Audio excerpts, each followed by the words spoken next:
Social Security's day of reckoning is nearly here. For decades, people have fretted about the financial sustainability of America's bedrock retirement income program. Now, Social Security's precarious fiscal state is an issue for the here and now. How to fix it is set to be a defining political fight of the next several years, with millions of Americans' benefits and the fiscal future of the United States at stake. Why it matters.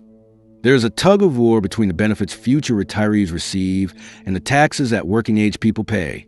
Something has to give, and surprisingly soon. The big picture. The Social Security Retirement Fund is set to be depleted in 2033, at which point recipients would see a steep cut to their monthly checks absent congressional action. Nobody in U.S. politics wants that to happen, but there are deep divides over how to address the imbalance. Or, perhaps more accurately, elected officials would prefer not to talk about the hard trade-offs ahead.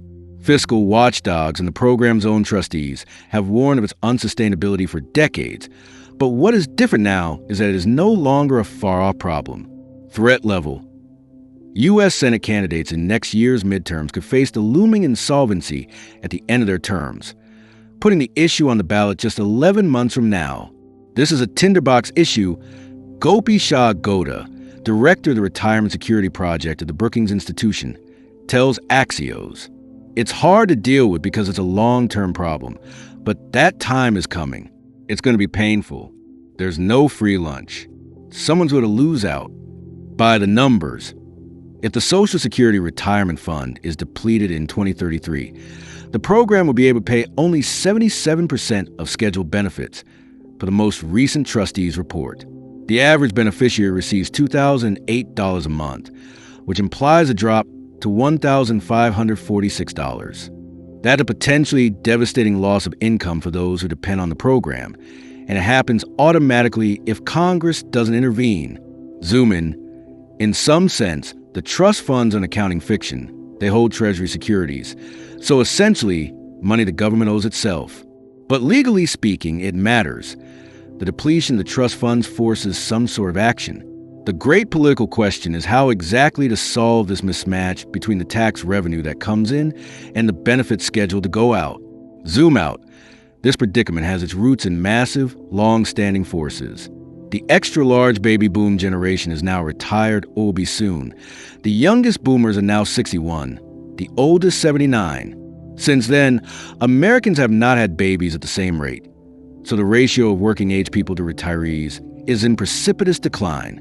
There were 3.4 workers, people earning an income and paying into the system, per Social Security beneficiary at the turn of 21st century. That's down to about 2.7 now, and on track to reach 2.3 in a decade. Reality check. We have gone 40 years knowing exactly what was coming for us, said Andrew Biggs, a senior fellow at the American Enterprise Institute. If you want to know where Social Security is today, read the New York Times from 1990. And while the numbers are large, a $350 billion projected shortfall in 2033, the trustees report projects. That's not an unsolvable problem, at about 1.1% of current GDP. Technocrats can sketch out solutions pretty easily. The problem is that those solutions are painfully zero-sum and politically unpalatable, with every dollar benefits maintained for a recipient translating into a tax increase for someone else. That explains why elected officials have largely ignored the looming problems over the last 15 years, despite simple arithmetic showing that addressing the imbalance in one fell swoop in 2033 will cause more pain than phasing and fixes might. It didn't have to be this way. Maya McGuineas, president of the Committee for Responsible Federal Budget, tells Axios, if we had done this decades ago, any of these changes would have been so much smaller. Instead, we've waited until the last minute, and it will be shocking how big they'll have to be to avert insolvency, she adds. The cost of waiting is tremendous, and we're already going to be bearing it. Stay to play. The solutions fall into three buckets: raise taxes, cut benefits, or change the structure of Social Security so as to kick the can down the road. Each has its own challenges. Raising taxes. Social Security is funded by payroll taxes amounting to 12.4% of wages, including the employee and employer shares, with no tax on earnings above $176,100, which rises with inflation. One set of answers involves eliminating or changing the cap, so that more income is subject to Social Security tax. That may be easier said than done, however. For high earners, a 12.4 percentage point increase in the effective marginal tax rate would amount to a massive tax hike. Consider that decades of fiscal politics have involved toggling the top federal tax bracket in the 30% to 35% range. Republicans view keeping top-end tax rates low as a core priority. For Democrats, upper-middle income earners who will be vulnerable to a tax hike comprise a large part of their political base at this point. College-educated suburban professionals. Moreover, many liberals who seek higher taxes on top earners want to fund other priorities that involve expanding the social safety net, and thus would have less room to maneuver if hundreds of billions in tax revenue is deployed just to keep Social Security solvent. Benefit cuts. There are many ways to trim benefits that avoid leaving the people most dependent upon Social Security benefits whole. Applying the steepest cuts to those with ample other income or assets would be one way to lower the pain. But even retirees with healthy pensions or 401k savings would be none too happy to see lowered Social Security benefits. Phase-ins can lower the political salience of cuts, for example, by raising the retirement age gradually or changing the inflation measure used for cost of living adjustments. But the losses to beneficiaries are no less real. Any way you slice it, it's not clear where the political support for benefit cuts will come from.